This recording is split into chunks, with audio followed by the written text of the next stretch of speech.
Clearly said what? Don't bother the boy. Initials AA London UK. Assalamu alaikum wa rahmatullahi wa barakatuh. How important are feelings in a Muslim's day-to-day practice of Islam?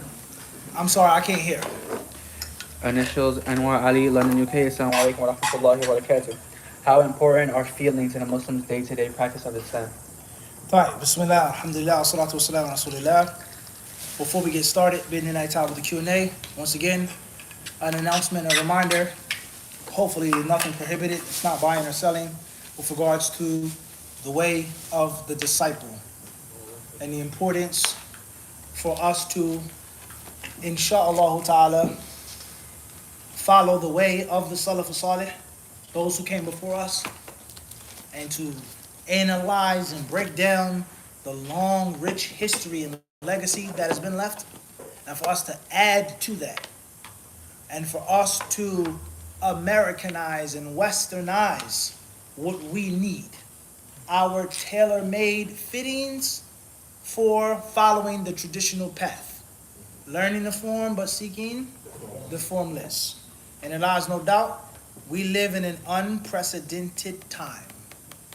The 21st century is unprecedented.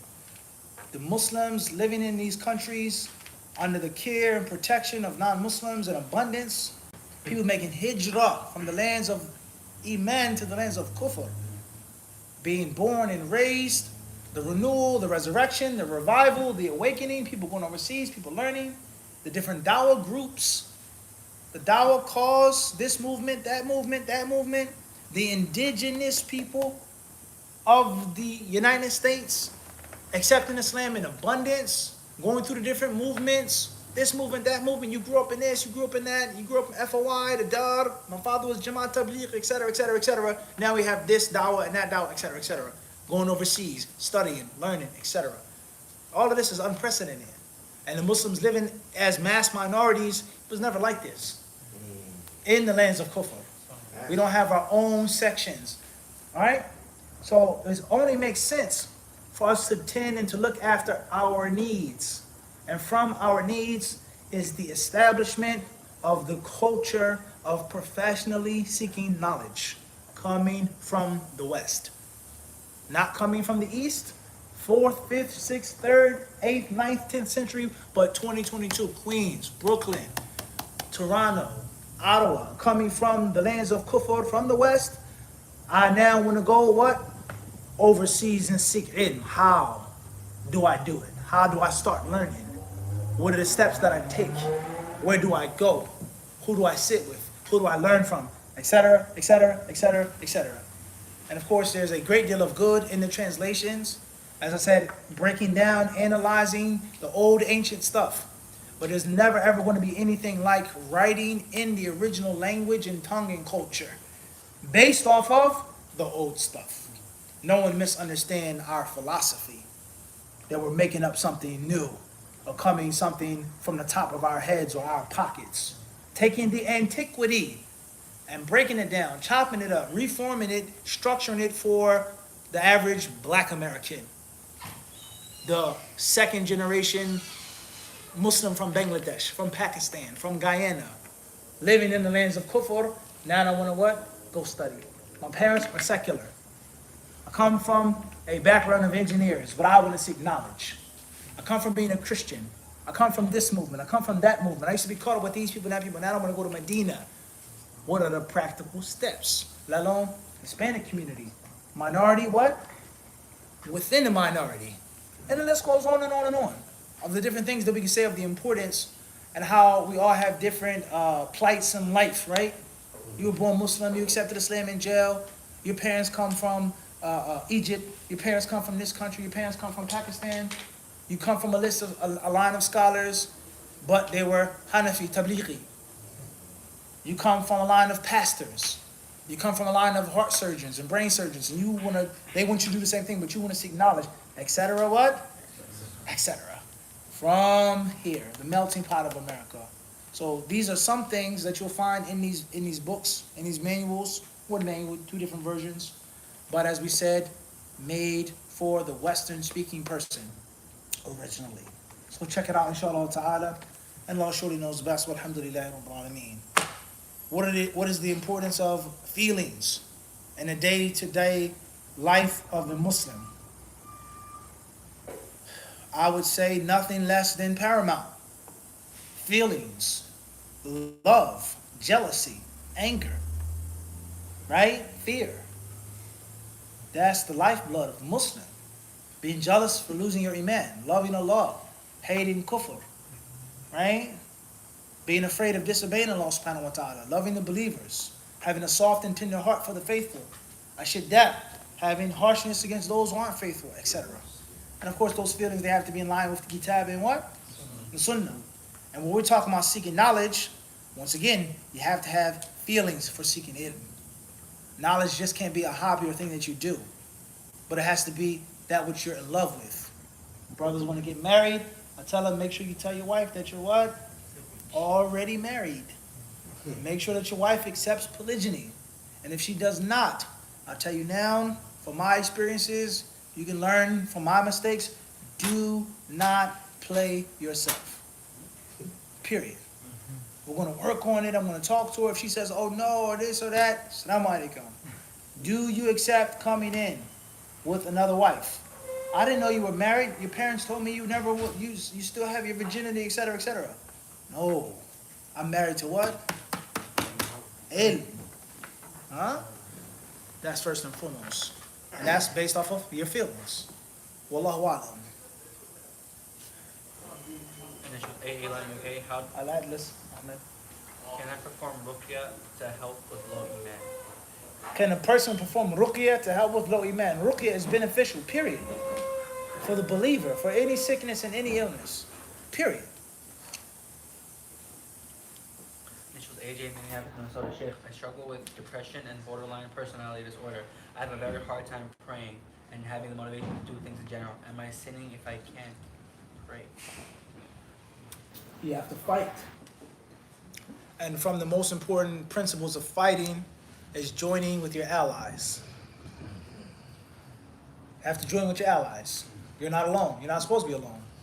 So there are people that can help you and support you in that depression, in that feeling that you, or those feelings that you have. Seek the help that's around you. Initials AS, Harlem, New York. Assalamu alaikum, Mufti. Is this hadith sahih? لا تؤذي امرأة زوجها في الدنيا إلا قالت زوجته من الحور العين لا تؤذيه قاتلك الله إلى آخره. Right. That hadith with regards to the hur al-ain, cursing the insolent, disobedient wife, etc. is a well-known hadith, and many scholars have declared it to be sound. Wallahu a'lam. Fadl. Initials RA from Boston, Massachusetts. Is wearing metal jewelry for chains or wristbands allowed for men? Oh, mawjood. Mawjood. Wearing metal jewelry such as what? Such as what? Metal jewelry for chains or wristbands allowed for men. Tayyib. I can't necessarily say it's haram to wear a chain.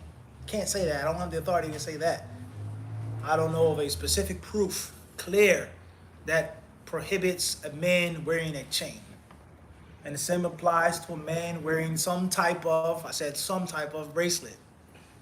Now, pure gold, that's one thing.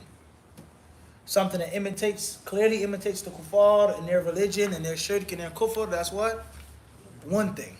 Something which is a means of extravagance, a means of showing off, a means of endangering your life. Give me that. I need that. Right? It's reality. Right? That's a different story.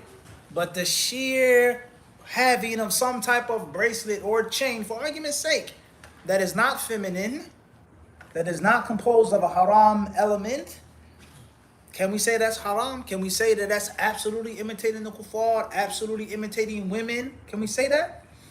Allahu Alam. There is no doubt there are certain chains or bracelets which are not feminine, are made for men, and they have some type of masculine essence to them. Alaikum salam. And there are many chains and bracelets, one may say most of them, in which is imitating a woman or has some type of wathani aqidah behind it. And the truth has to be said. Many people, brothers, they wear different bracelets, they wear the beads on their wrists. When you read it and study it, you'll find that it's pertaining to shirk. And it's pertaining to some type of rites of passage. And that If you look at the nature of the band or the bracelet, it's not meant to be taken off. Is this not the case, Abs? It's meant to what? Stay on. And there's a reason behind that. It's not the same as another type of jewelry, which you clearly what? You get what I'm saying or not? And which is meant for some type of protection and commitment to some falsehood other than Islam. Wallahu alam. And those details are necessary for this answer. It's not as simple as black and white, yes or no. Wallahu alam. This was AJ Minnesota. Sheikh, can you please suggest free resources for learning Arabic? Free resources for learning Arabic. Inshallah ta'ala, you can learn from the many disciples here. There are many brothers who have studied under me or are studying under me. They can teach you Arabic, inshallah. That'll be a means of them paying zakat, their 2.5 on their earnings, their savings. And that'll be a means of what? Furthering the frontiers of the empire. You contact them. Several brothers here that cannot. Teaching you Arabic will help them out. Wallahu alam. This was DH Toronto, Canada. Assalamu alaikum. Sheikh, is it haram to talk about NBA players' lack of skill by saying statements like he sucks? Well, if you obviously saying the word sucks is a problem. If he's bad, he's bad. Huh? You know about a person being bad, he's not good. It's not a private thing. It's a what? A public thing. Wallahu alam. Initials Osama A. Surrey, UK. I plan on getting a property with some green land. Is it permissible to get a dog for security and guarding purposes in order to prevent house from burglaries and to protect my family? Some scholars allow guard dogs if there is need. Just be honest with the law and make sure that there's actually a need. And make sure that the guard dog is a guard dog and not a pet. Big difference between the two. If it's a lawful dog, whether it's a sheep dog or a hunting dog, etc., if it's a necessity, it doesn't mean that you have to be mean and harsh to the dog. You can't treat it well. And it's human nature. Human nature. If you're around a thing but so much, a thing keeps you safe, you're going to develop some type of what? Something. But it doesn't mean that it's all fluffy, rover, sit in my lap, let me buy you ice cream, I'm taking you to get groomed and trimmed, and la. The culture of worshiping dogs and being obsessed with dogs and treating dogs like, if not better than humans, my child is my dog. That is not Islam. And if you have a hunting dog, you're not allowed to have that relationship in which the dog is a pet. Wallahu a'lam. This was DH Toronto, Canada. Assalamu alaikum, Sheikh. Is it recommended to change the colors of gray hair? Yes, if you're a man, you should use henna and ketim, if not both of them mixed, as it states in the Sunnah of the Prophet sallallahu alaihi wasallam. Fadl. So Sheikh, we had a question like a few minutes ago about the metal necklaces and whatever. One of my friends, he was asking if those Islamic necklaces are the one with the crescent and the star, if those are allowed. Clear. Well, this is an issue based off of several other issues, huh, Fahad? Whether it's a crescent and a star, whether it's Lafdul Jalala, Allah's name written, the Kaaba, etc., etc., etc., La ilaha illallah, etc. Now, and obviously, if you're wearing Allah's name on your neck or your wrist or something, then that's a whole discussion. With regards to, is it or is it not a tamima? Are tama'im or tamimas permissible and lawful or not? But let's say, for example, it has just a crescent and a star. Allah's name is not mentioned. You don't believe that it brings you some special power or protects you. You identify yourself as a Muslim. If we have a specific proof prohibiting it, then we say, La yajuz. Wa illa, and if we don't, then we stick with the default. Wallahu a'lam. Inshallah, that's clear. Yeah. Fadl. Sheikh Faris Al-Hamad, he had a question, and it was that, well, what if Salatul Witr, is it wajib or not? And he said that it's not wajib, but it's a big sunnah. So what's your point of view on that? Right. Here, obviously, we try our best to avoid names and mentioning names in the question. And there's a reason and a wisdom behind that. Not fear or love or weakness, but there's a reason why it's a hikmah. We're trying to weed out and smoke out the fanaticism and the connection and attachment to names, for or against. What's important is Is witr mandatory or not? It's a very long discussion among the ulama of Islam. Some scholars say that it's witr or night prayer is mandatory upon the Prophet ﷺ, and it is sunnah for his ummah. And other scholars, they may say, or they make a difference between fard and wajib, such as the Hanafis. They use different terminologies, and some people misunderstand the Hanafis, right? Al-Muhim, at the end of the day, bikhtisar, in brief and in short, the qawl al-rajih, supported by the proofs and evidences, فَأَخْبِرْهُمْ 5 salawat, fil yawmi wal layla. Those are the 5 mandatory prayers, with exceptions to certain prayers such as Tahiyyatul Masjid, etc. Those are the only mandatory prayers. And night prayer, witr, tahajjud, etc. is all fada'il. It's all extra virtuous prayers which are highly recommended. No doubt about that. That's in brief. Wallahu alam. Fadal Bir. Sheikh, are the Karamis considered deviant? Karamiya is an ancient sect, and there lies no doubt. If you read about what they said and what they brought, the least that you can say is that it's what? Deviant, let alone kufr.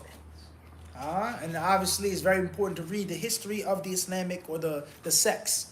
Very important. And you learn from where did this group and that group and this hybrid come from. Naam? Fadl ya akhi. What are some of the valid excuses that you can use to lay down and pray or sit down and pray? A valid excuse to lay down or sit down and pray. You can't stand up, or you can stand up with a great deal of difficulty and pain. Or even if it isn't a great deal, but it is bothersome. Those are valid reasons allowing a person to pray sitting or lying down. Or you're on an airplane, you can't stand up, the prayer is going to go out, etc. Or you may be traveling and you can stand up outside, but it's pouring down raining. Or it's a snowstorm. And a person is going to miss the prayer. There's no way they can stop later. It's pouring, soaking wet. Those are some reasons and excuses for a person to pray sitting down. Obviously, the fard. The sunnah and the nafilah, one can always what? Sit down with half of the reward.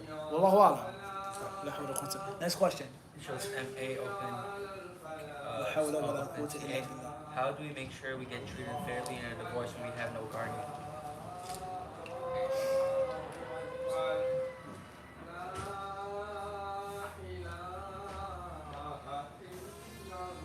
لا إله إلا الله والمرء بعد دعوة المسلمة قائمة.